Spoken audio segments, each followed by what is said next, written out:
वसुदेव जीवन में कभी झूठ नहीं बोला है। वसुदेव जो है झूठ नहीं बोलता और वसुदेव ने कहा है तो शायद ऐसा हो भी सकता है। थे मौसी जी आ गई पहलुओं।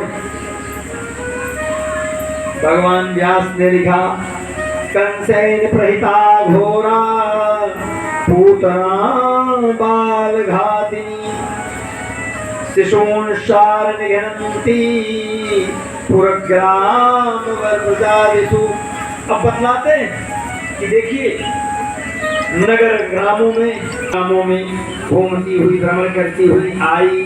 अब पूतना के सौंदर्य को जो भी देखता है गोपियों का झुंड जो है वह बधाई देने के लिए जा रहा था। तो पूत भयो है ना, किसी को पुत्र पैदा हुआ है और देखिए बधाई। यशोदा यश को प्रदान करने वाली यशोदा मैया, और यहाँ पूतना को कभी देखा भी नहीं है। थी तो राक्षसी लेकिन बड़ा सुंदर स्वरूप था, इतना सौंदर्य वाला स्वरूप था कि कोई उससे परिचय भी नहीं पूछ सकता।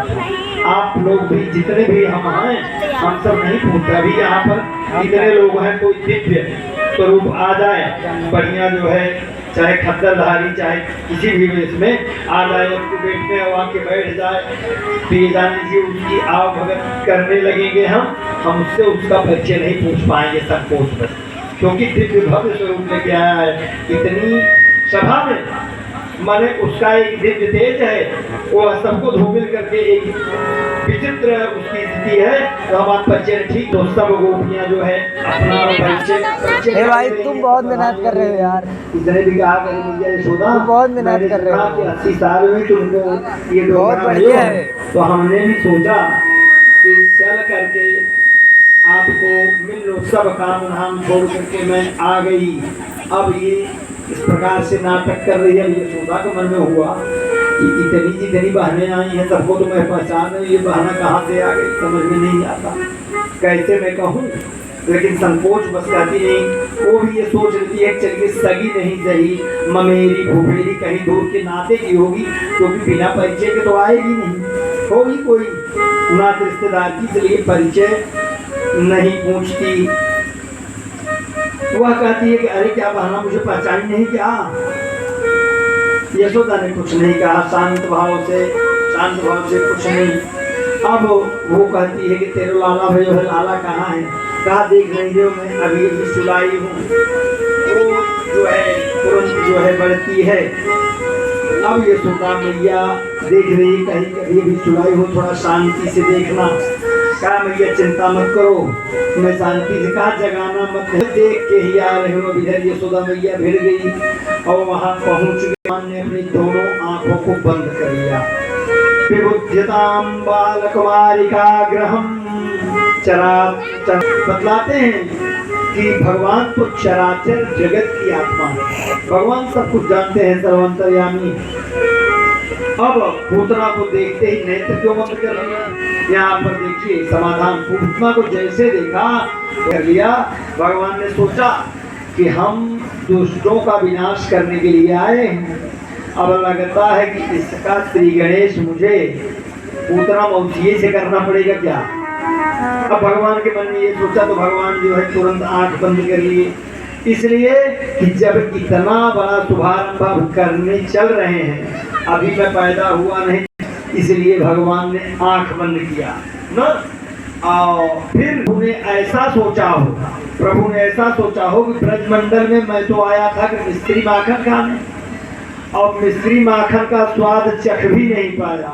मौसी जी आ गई जहर पिलाने तुरंत आ गई, अभी यहाँ की माखन मिस्त्री नहीं थी।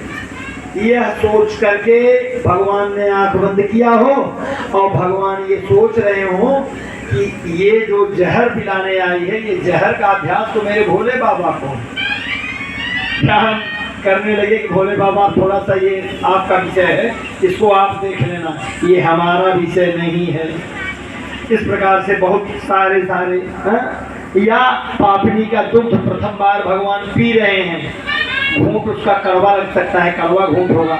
भगवान जो है सोचे पहले कड़वा घूंट ही मुख में जाए, पहले मीठा चीज जाना चाहिए जिससे सुख की अनुभूति हो। इस प्रकार से आंख बंद किया।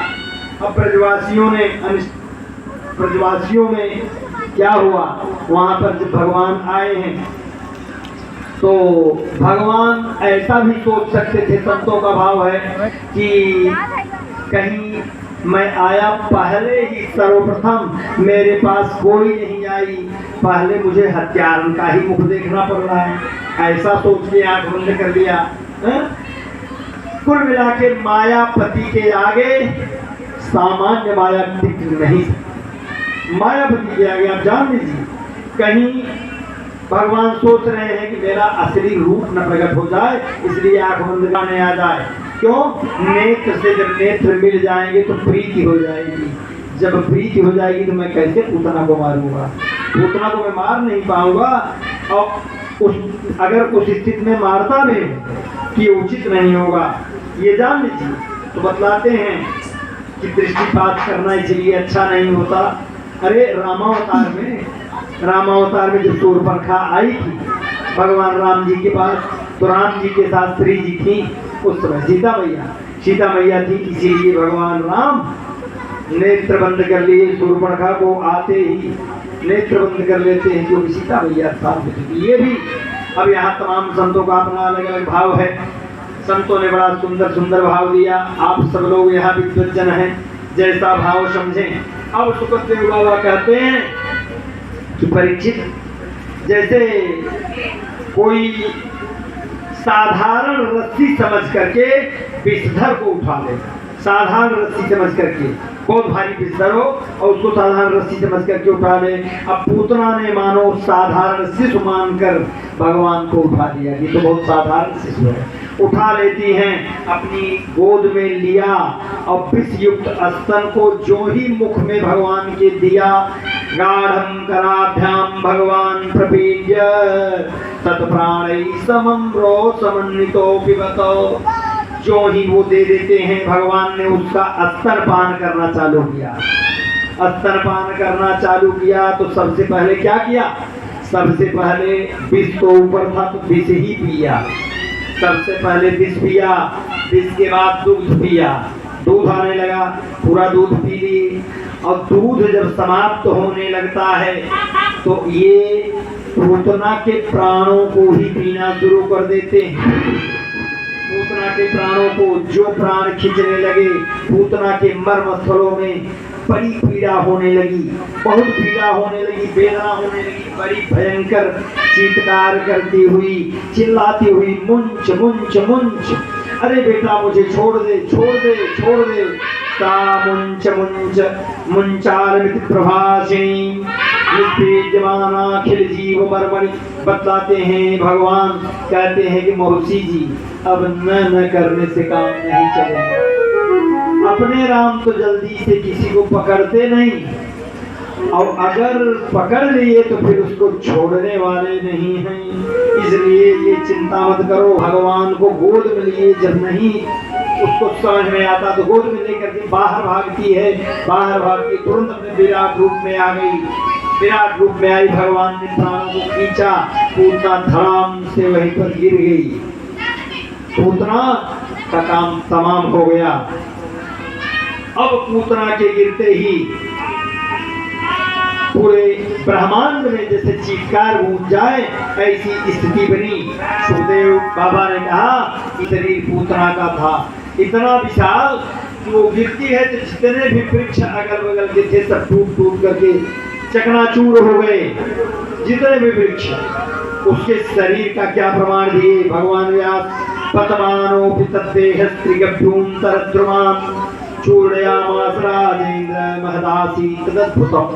बतलाते हैं उसके शरीर का, देह का प्रमाण। गभ्यूति कहते हैं दो कोष को, त्रिगभ्यूति माने द्वितीय छह कोष में उसका शरीर था। इतना भयंकर शब्द हुआ, घबरा गई, इतनी तेज आई।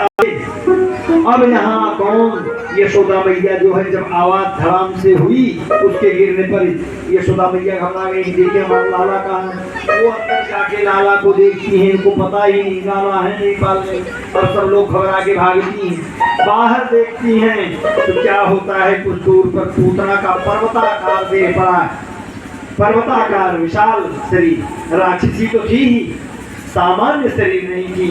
अब जब वो देखती है तो क्या होता है, किसी तरह से करके गोप ग्वाल जो है, अब वो गोप ग्वाल मिल करके किसी तरह से सीढ़ी इत्यादि लगा के कैसे कैसे करके जोड़ के और पूतना के शरीर पर से भगवान को उतारते हैं। भगवान को उतारा और मैया गोदी में ले करके भगवान को क्या करती है, मैया ने सबसे पहले अपना स्तनपान कराया। मैया लोगों को जानकारी होती है जब हमारा बच्चा हमारा दूध पीने लगेगा, जान लेती है कि हाँ बच्चा ठीक है, बच्चे को कोई दिक्कत आफत नहीं है, वो तुरंत जो है स्तनपान कराती हैं, दूध पीने लगे। तब मैया की सांस में सांस आई कि हमारा नहीं आता। एक छोरा बोलता है, ग्वाला कहता है कि देखो ये ले करके लाला को भाग रही होगी और ठोकर लगा, धराम से गिर गई। जब गिरी तो इसके प्राण पखेरु उड़ गए। दूसरे ने कहा चल ये वो गलत कह रहा है, जब ठोकर लगती तो ये तो पेट के बल गिरी। इसने ऐसा नहीं है, ये सब अपनी अपनी बुद्धि लगा के बता रहे हैं, लेकिन किसी को समझ में कुछ नहीं आया। अब मैया जो है वो लाला को लेकर के घर पर आती है। तुरंत गाय के गोबर में पहले मैया लाला को स्नान कराती, फिर गोमूत्र में स्नान कराती है, फिर गैया की चरण रज गाय के खुर के नीचे की मिट्टी जो है पूरा उसके शरीर में लगाती है, सिर से लेकर पैर तक पूरे शरीर में लगाई। गोमूत्र स्नापयित्वा पुनर्गोरज सार्वकम, जब वह लगाती है तो लाला पर जब भी कोई संकट पड़े तो मैया पंचगव्य में स्नान कराती थी। पंचगव्य जानते हैं, तमाम विसर्जन है, गाय का मूत्र, गोबर, दूध, दही, घी, यही है, इसी से पंचगव्य बनाया जाता है। तो पंचगव्य जो है बना करके क्या करती है, बना करके स्नान करवाती है और गाय की पूंछ से ही वो झाड़ा मारती है।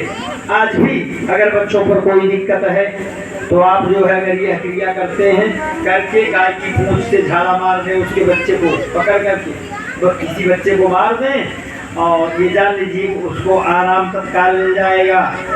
इंद्रियाणि हृषिकेशः प्राणान् नारायणोऽवतु श्वेतदीपदीप्तं मनो योगेश्वरोऽवतु। बतलाते हैं कि भगवान नारायण के नाम से ही आज नारायण को झाड़ा दिया जा रहा है। नारायण के नाम से मंत्र उन्हीं का बाल रक्षा कवच बना है, आप जान लीजिए। अब यह इसी मंत्र से यानी नारायण के ही मंत्र से नारायण को झाड़ा दिया जा रहा है। भगवान ऋषिकेश लाला के इंद्रियों की रक्षा करें, लाला के प्राणों की रक्षा करें। भगवान का नाम ही भगवान का रक्षक बन रहा है। इस प्रकार से 8 श्लोकों में बाल रक्षा कवच का वर्णन भगवान व्यास ने लिखा है। तो बतलाते हैं। अब उधर नंद बाबा भी आ जाते हैं, ग्वाला दौड़ कर बोले, अरे बाबा तुम तो आ नहीं पाए, तुम आ नहीं पाए, लेकिन यहाँ गोकुल में तो गजब हो गया। कहा क्या गजब हो गया? कहा अरे जानते नहीं, अरे आप पहुँच नहीं पाए, यहाँ तो देखो पूतना आ गई थी, ये राक्षसी आ गई और ये लाला को लेके भाग रही थी और धड़ाम से गिर गई और मर गई। तो अब नंदराज कहते हैं ग्वालों से कि देखिए अब मैं मान